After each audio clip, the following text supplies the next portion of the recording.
بله لسر وی مجاره لسر پیشوچون ویداویه درباری روشا عراقی راد وستن لگل میوانی من استودیو بریز محمد زنگنا روزنامه‌وان بخیر هاتنا وید کم لسیدیا آرکی زور سپاس لسر آمده بوناته اما جی صدامان دست پی بکن بناریناته صدامین سرکین پیشوچون ویداویه چنه اره ایوار باش برای نزدیکی 20 دقیقه جی مقتدا صدر پیامک دیر داد و پیام خو آراسته حشد شعبی کرد دا خاص کرد که حشد شعبی سر هیچ جهه که آلیه سیاسی نه تحساب کردن حشد شعبی بیت بشکل برگری کردن لولات و مذهب و دین لعینی وقت داجی مغازله حشد شعبی کرد بیجه که راسترین لاینت سیاسی آلیه سیاسی اونا که سر مذهب خو و روح خو انتماء روحی و انتماء اجتماعی و سر اساسی انتماء بو آل بیت الصدر به ابا نهترین و تازه ترین پیامت مقتدا الصدر راستی نها بارودوخ سیاسی عراقي قالك آلوزة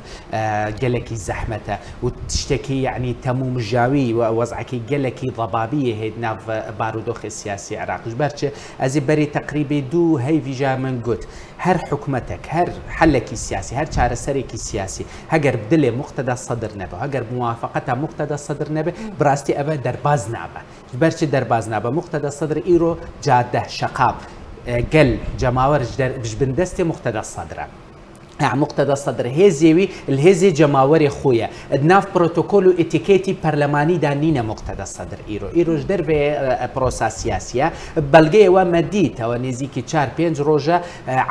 بروسا سياسي عراقي وبروسين اداري وتشريعي همي هاتي وستاندن جبركو خو بيشاندر صدري دناف برلماني دانا ودناف ناوتشي سوز دانا وناكارن وجه خو بهلن حتى مقتدى الصدر بيامك ندابوان وبيجي توانكو جهه خود جبهل وان قد بري دو رجا قد كود ناف بارقاي انجمني نونران لازم اون جبهلن بس بشتي 24 ساعه هذه بريارك نو هاتيا دركره جبر هندكو ايرو وبري تقريبا نزيكي 5 دقيقه كومبونا اطاري تنسيقي هذا سبيكر المالا عمار الحكيم وانجي هرش بريارك دربكن هقل في بريار دا نوري مالكي هبه مقتدى الصدر سروي هيج رازينا بجبركو ايرو اساسي جرفت اساسي ريشد نافبري مقتدى الصدر ونوري مالكي هجا نوري مالكي خود دور خص ناف اطاري تنسيقي براستي ممكنه مقتدى الصدر تقال وان طرفوا آليا سياسي ناف اطار تنسيقي قرر كان نو يا دانوستاندن داس بيبكت بلام او قلت هر تشتك نوري مالكي نافوي بيتا بون وبيتا وجود بصراحه هيج مفاوضات هيج دانوستاندن هيج جنجشك كلوي ناهي تكرر جبركو ايرو بروسا سياسي عراق آلوزبوني بروسا سياسي عراق مسلكا بقريدا يب گرفت و آریشه نافبرا مقتدى الصدر نوري المالكي وهر آلية سياسي بخازي ناف إطار تنسيقي بهيت در براستي نكارة دز مالكي بردا جبركو مالكي ناف إطار تنسيقي دا زورينيا خدان زورينيا كرسي برلماني دايا بجبر هندي براستي بروسا سياسي إيرو عراقي قلكي آلوزة چار سري ويبچكي بزحمته باش بريز اگرم بين سر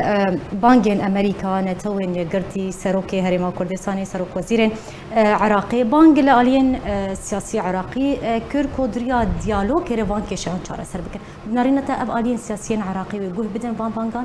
راستی يعني جوه داربونا وانيان پیامت وانگلکی پوزیتیو بون ایجابی بون و تایبتی سر بانگواز رزدار نیچروان بارزانی سروک هرم کردستانی يعني خلق ناف اطار تنسيق ناف دولة قانون تيار الحكمة وقلك آلية ديكا كود ناف اطار تنسيقي ده هبون وان بشكلك ايجابي جواب ولامت وان هبو يعني برسيفيت وان هبو جبو پیام رزدار سروک هرم کردستانی بس مقتدى الصدر براستي قرارك قطعي قلت قال كسو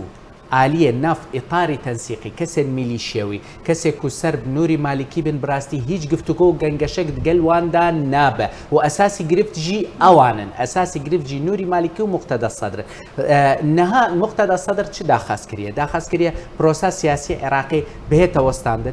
پشتی هنگی یاسای که نو هالبجاردن به اتدانات ناف انجمن جوات نوینران بس کام جوات نوینران اب جوات نوینران کو نها هی کو تیار صدری ناف واندا نینه يعني هر یاسایک به درچون به در بازبون به تپراندن ممکنه تیار صدری سروی رازینه به او اگدو سر کیش قانون انتخابات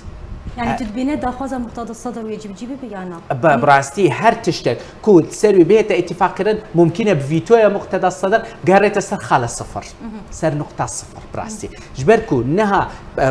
انجم جفات انوينران معطله وسطايا هيك تشتكنين الناف جوات انوينرا السر كيش قانوني انتخابات دهيتا بون دهيتا رك خصن بها البجاردني سر كيش قانون الدوائر المتعدده فربازنا عن يك بازنا سر كام قانون سر كام ياسا مقتضى الصدر موافقات بكد براسي تخبطك قالك مزنجي هيد ناف اطار تنسيقي تايبتي بشتي هنجي كو رسمه مالكي هاتي بلافون كو تشك بدستيويه اليا ناف اطار تنسيقي بشكيوان او تشتنفي قلت انا بتشتكي كونا رسمكي كفنا دعوا انها هاتيا ابديت بون بلان بشتي هنجي وانقوتن افا بيامك بوجنوري مالكي وكو ام دخازين دستوري خوب باريزين دامو دزگهن خوب باريزين جبر هندي ايرو صدر سري همي گرفتان وستايا هر تشتكو بهتا تي براند ناف بروساس سياسي عراقي هاجر بمزاج مقتضى الصدر نبي نهايه موافقه كرن ام هاجا بيجين كو هالبجاردن جارك هادي هيتا دوباره بون 415 مليار دينار سربي هالبجاردني هاتي الصرف بون ميزانية دولة العراق تحمله في باريه دكت جاركادي به تصرف بون بو في هالبجاردني نتوين اجرتي جاركادي بالبشتي في هالبجاردني دكت آليا عربي آليا نيو دولتي براستي افتشتك الزحمة بس نمستحيلة بس تشتت حر مزن تشتت حر خطرنها كوديت دا خاص كده جهورينا سيستم السياسي عراق وجهورينا دستور افاج آليا سنة نهاية قبول كده آليا كردجي افا خطي السورة هيلي سورة جبرهندي از بيجم مسألة قالك معقدة بس نمستحيلة بس أجر عنادية نافبرا هردو آليا شيعة بردوام بو خدي حميلة اللي تزرر كرن وبروساس سياسي عراق قاريتا بري 2003 لازم أمجارة كادي الرازي بين كو عراق جدستا وصايتي نيف دولتي بي واش يعني أفبيج فتشون حتى تراديك مثلا أمبيجن باندورا خواي ويلا هريما كردستاني بك تبحث كرب بس بهتر تجمر الشروبة بك او باندور بيتشبه اري كاريگري بسر هريما كردستاني دبي براسي كهر جیاوازیک نبونی گفتگو گنگشاد نافبرا هر دو آلین سیاسی شیعه کاریگری سلبی بسر هريما كردستان دبي جبرتش اطار تنسيقي وسع حساب دكت كو بارتي ديمقراطي كردستان كو تقل تحالفي سيقولي بو تحالف انقاذ وطن رزقار كرني اجتماع اوا لاين كي بالبشتكاري الصدره جبروي هر تشتك ببا نافبرا واندوا احتمال هيرج بيتسر كرنج بو الدجي هولير احتمال بككل دجي نافشين دهوكو بادينان بيت بكار اينان احتمال ناف سليماني دا تشتين يعني تخريبي به ترودان ابا ما ترسيكا قالك مزن بسر هريما كردستان راست كاريگريه كان مزن بسر وضع سياسي وامني اسايشي هريما كردستاني بس كاريگريه كبتشكي يعني سفك دبا بس في كاريگريجي نفسيا احتمال سر هاولاتين هريما كردستاني بيتبون ابا يك دو ايرو خوشبختانه كومبونه كبنا برا جناب السروك مسعود بارزاني وبرز بافل طالباني بريارين ايجابي هاتنا دركرن جوي كومبوني دا بريار دراكو كومبوني نابرا يكتيو بارتي بين بردوام بون وهردو آليين سركية كردي كارج بوب كان اقبونا باراسنا اقبونو هلويستيا مالي كرد بهتا تأكيد لسر كرن ناف همي كومبوني تقل آليين عربي تش السنة بتش الشيعة دعيني وقتا داجي از باورب الوي حفتي دا كومبوني نابرا بارتي يكتي دي بتربا براسي هجر ناف مالي كرد اقبا برامبري ما لاين آليين شيعة كوها دجبري هريما كردستان نكارن تشتكي سر هريما كردستاني بكن ما دعم كان في دولتي هي ايرو الكردستاني عراقي ما نزيكي تشل حتى بنجا نونرين ولاتن بياني ناف كردستاني داحن ناف اوي ولاتي عربي جيهان وامريكا وتركيا وايران جي نونراتي خول هريما كردستاني هي جبر هندي البرجونديه كردستان دا نينكو آليين ناف كردستاني تقل اك دوي بين الشرع بين الناكو كيبون براسي كاريگريه واتشتن كل عراق دهيت الرودان قالك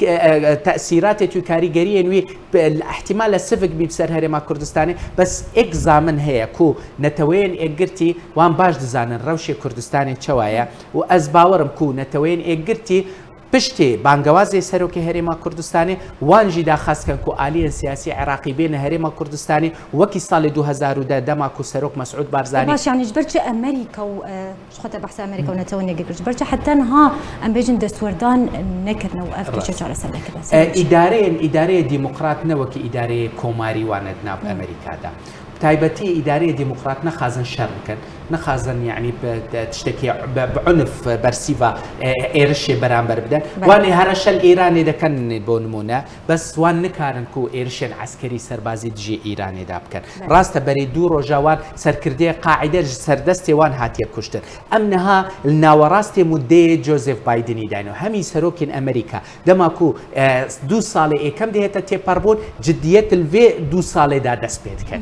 هندي نها احتمال امريكا دس بيبكتا نها امريكا مسؤوليتي اخلاقي سرشاني وانا برامبر العراق مسؤوليتي بارستي عراق سرشاني وانا جبركو وان دروس كري بروسا سياسي عراقي بس اداره ديمقراطي نوكو اداره كوماري حس كان دستي خو وربدنا ناف كاروباري ولاتان وان خازن كو بشكلكي هادئ بشكلكي كو بيجن ام دستي خو هل قرتينا بدليلي او بلقيوه كو هيزي خو بكشاندن العراقي ده بس اگر هم ام بيجين كو بكشانك صدر صدي امريكا ناف عراق دا دبي ابد تشتكي مستحيله شكا امريكا كنترول كرني عراق كنترول رجهلات النافين دات زاني ابا نتوين اجرتي رولتوي تاني استشاريه رولتوي استشاريه نفيسينغا يونامي البغدا وهريما كردستاني هي تاني استشارات راويشكاري شيورمندي دي تقديم كتبو آليا عراقي جبر هندي النكاره دسوردان جناف كاروباري عراقي داور بدات امجي زاني صال 2010 ركفتنيك هبو نافبر حكمه عراق وهريما كردستاني كل لازمه